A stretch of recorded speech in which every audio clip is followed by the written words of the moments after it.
Bonjour à tous, aujourd'hui présentation donc d'une Honda Civic 1.8 VTI MB6 VTEC, modèle ultra rare, produit pendant 3 ans uniquement, donc version 5 portes, moteur VTEC, donc qui dit VTEC dit beaucoup de tours minutes, là est le plaisir.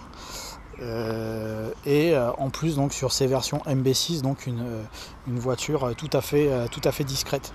Donc là on va pouvoir essayer ce modèle sur la route qui est en vente, je le précise, et voilà, qui a 160 000 km, donc qui est d'origine, donc c'est ultra rare sur une Honda, une voiture qui n'a pas été bidouillée, donc au moins on peut profiter pleinement du produit sans avoir à être faussé par des kits d'admission et autres pots d'échappement sport qui pourraient fausser le test en lui-même. Donc là on est sur une version de 1999 avec 165 000 km approximativement, donc version d'origine avec donc le très beau, personnellement je trouve très beau semi-cuir tissu noir et rouge avec donc les parties latérales en cuir, climatisation. Bon, ça c'est à peu près courant sur toutes les voitures de moins de 20 ans, on va dire. Et donc après les spécificités donc de la version MB6 1.8 VTI. Donc déjà le petit logo, le fameux, l'aileron arrière avec la troisième feu stop intégré, le plaisir VTEC,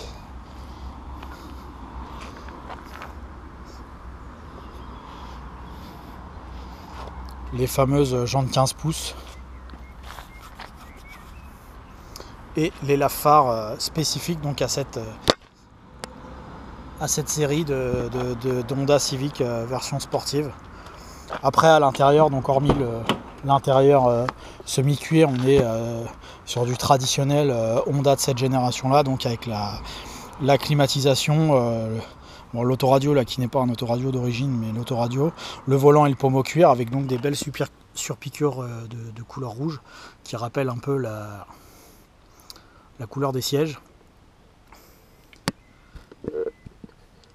Et le fameux compteur, donc avec le début de zone rouge à 8100 tours et une voiture qui prend aux alentours de 8500 tours minutes en régime maxi. Donc autant dire qu'avec Honda on n'est jamais déçu du moteur.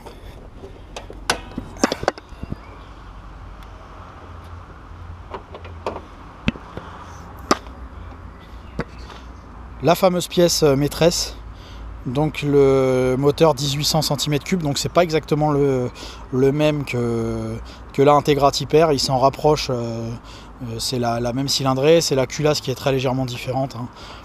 L'arbre à cam, les arbres à cam pardon, sont un petit peu différents, il y a quelques petites différences techniques au niveau de l'admission de la voiture. Mais sinon après on est sur un comportement moteur qui est proche, un peu moins puissant parce qu'on est sur une berline, hein, faut pas l'oublier qu'on est sur une 5 portes avec banquette rabattable et haillons. Donc on n'est pas du tout sur la même gamme qu'une Integra qui était vraiment un coupé sport radical. Là on est donc sur un 1.8 de 169 chevaux avec 8500 tours de régime maxi et un couple maxi atteint aux alentours de 4500 tours. Donc qui permet quand même de pouvoir rouler en cinquième à 1000 tours sans avoir à forcer sur le moteur au quotidien. Donc le vrai intérêt c'est de pouvoir profiter de 5 places à bord, au moins 4 tranquilles, un peu comme toutes les concurrentes de l'époque, 306 S16 en tête d'ailleurs.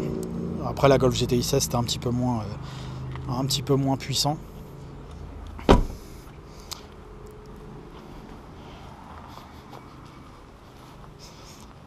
Voilà donc une première approche on va dire visuelle de la voiture intérieur-extérieur. on va pouvoir aller l'essayer pour voir ce que donne ce fameux moteur VTEC. Donc là on est à l'intérieur du véhicule, sur les sièges semi-baquets, donc très confortable pour l'époque, avec un maintien derrière le genou qui est assez intéressant. Donc après on a eu d'instrumentation compteur relativement simple, avec à droite tout à droite donc la jauge à carburant, tout à gauche la température de liquide de refroidissement moteur, compteur et contour tout à fait classique mais très lisible. C'est l'intérêt, des fois vaut mieux avoir un compteur simple mais lisible que trop d'informations. Donc faut pas oublier que cette génération de Honda Civic étaient les mêmes que ou quasiment les mêmes que les Rover 400 de la même époque. Donc on a un tableau de bord qui ressemble à aucune autre Honda. On est sur un tableau de bord qui rappelle la concurrente Rover, mais qui n'avait pas ces moteurs là évidemment. Donc mise en route tout à fait simple. Voilà, c'est Honda, c'est fiable, ça démarre, c'est de l'Atmo, c'est classique. Tout l'équipement standard d'une voiture moderne, avec la climatisation confortable par les fortes chaleurs. Les fameux lave-phares avec donc une fois que vous avez allumé les feux, vous pouvez en appuyant sur ce bouton-ci faire actionner les lave-projecteurs. Je sais pas si on l'a vu au niveau de la caméra. Petit accessoire sympa, surtout quand il fait très froid, quand il neige par exemple, ça déblaye les phares facilement. Voilà, on va prendre en main cette voiture et puis on va voir ce que ça donne sur la route.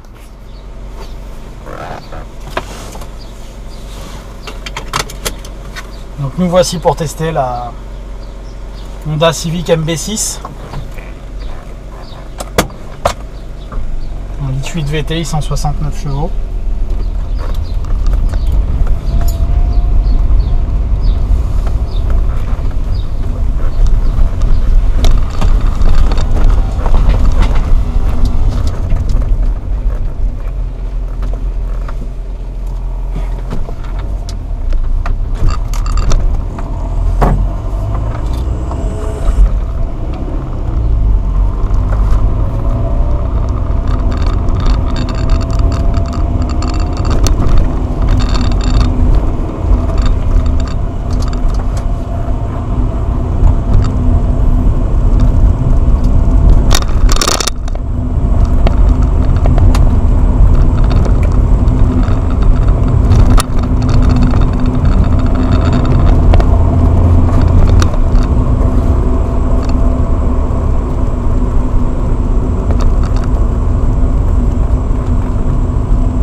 Cette voiture a eu 3 ans de fabrication et de commercialisation en France et en Europe, en 98, 99 et année 2000.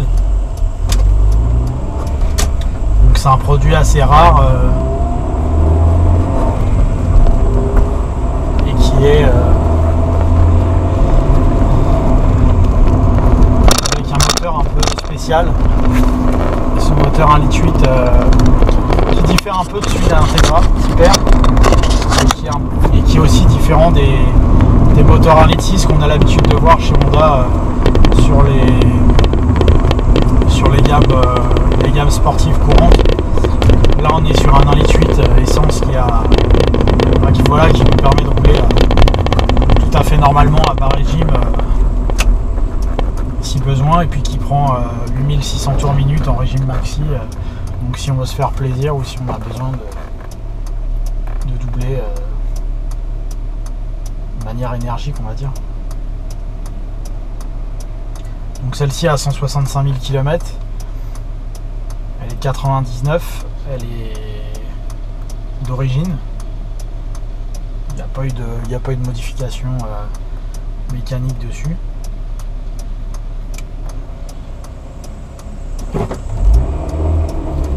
j'ai fait quelques centaines de kilomètres. J'ai fait quelques centaines de kilomètres à son volant. Cette voiture, ça consomme à peu près 9-10 litres en se faisant en roulant normalement et puis en se faisant plaisir de temps en temps. On est voilà 10 litres en consommation moyenne. C'est assez raisonnable.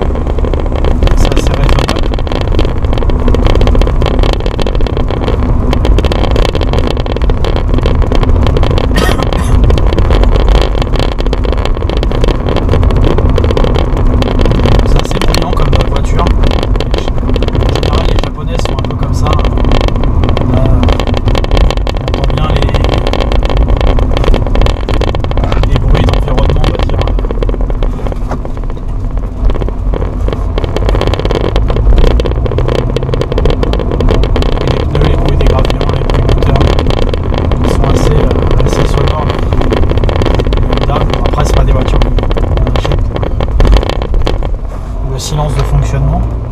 On achète ça pour le moteur, pour le plaisir de conduire parce qu'on aime la fiabilité des Honda. Ce qui est pas mal. Voilà, ça reprend dès les plus parties.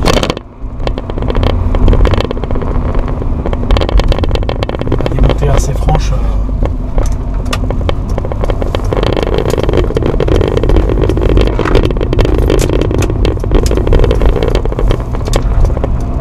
De la voiture.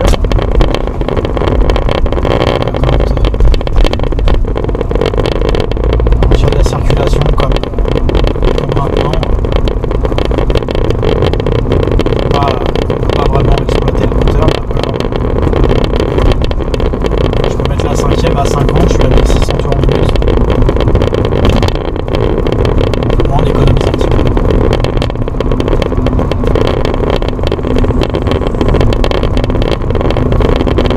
Un seul niveau d'équipement sur les Civic VTI, avec la climatisation classique, donc la ventilation plus ou moins forte, le bouton AC pour l'air conditionné juste en dessous, la petite cloche allumée, c'est la climatisation qui est en route. Si je frappe dessus, j'ai dans la climatisation tout simplement. L'autoradio, bon, là n'est pas d'origine, c'est un autoradio qui est prise auxiliaire, un peu plus moderne que l'autoradio cassette CD qu'il peut y avoir d'origine. L'horloge avec le dégivrage des vitres juste au-dessus. 2 airbags, un côté passager, un côté conducteur dans le volant. Le volant qui est en cuir avec une surpiqûre rouge de couture.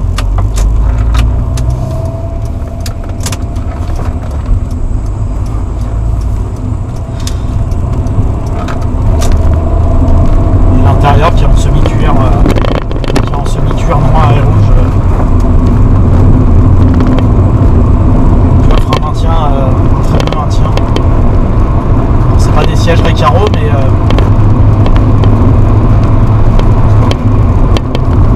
on est tout à fait confort dedans.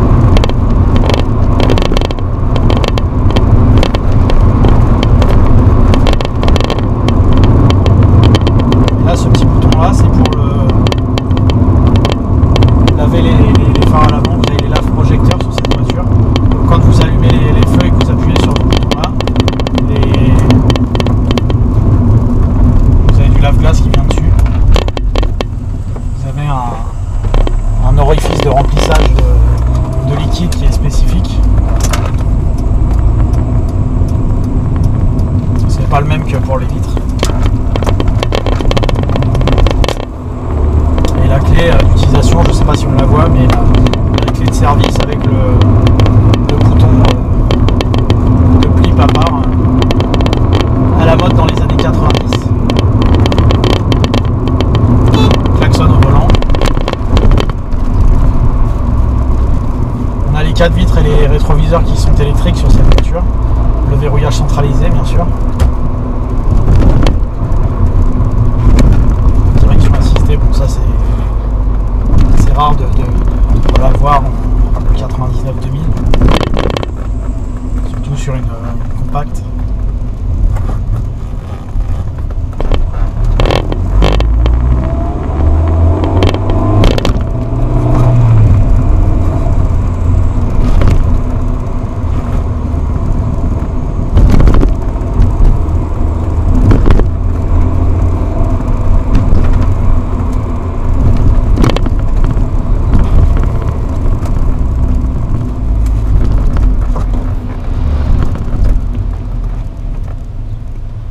Après le freinage c'est 4 freins à disque sur ces versions là, 4 freins à disque ventilés avec ABS.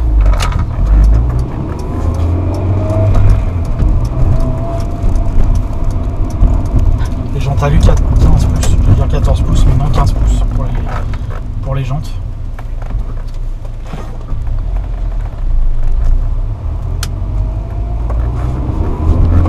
Avec des pneus en 195/55 par 15.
Accélération sympathique, vitesse de pointe aux alentours de 220 km/h compteur. Bon, j'ai pas essayé hein.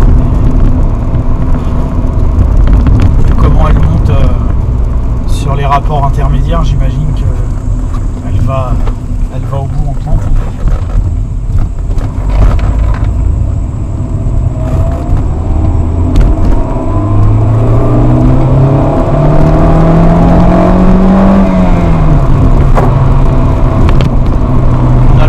Qui change à partir de 5500 tours minute et la mise en place du VTEC. On a un bruit qui est beaucoup plus grave, beaucoup plus sport, qui n'est pas désagréable.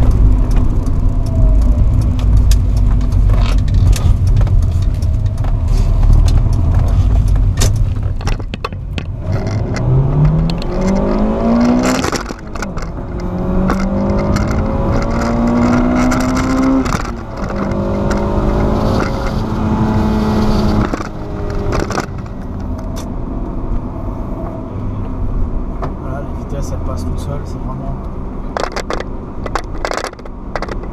pas mal.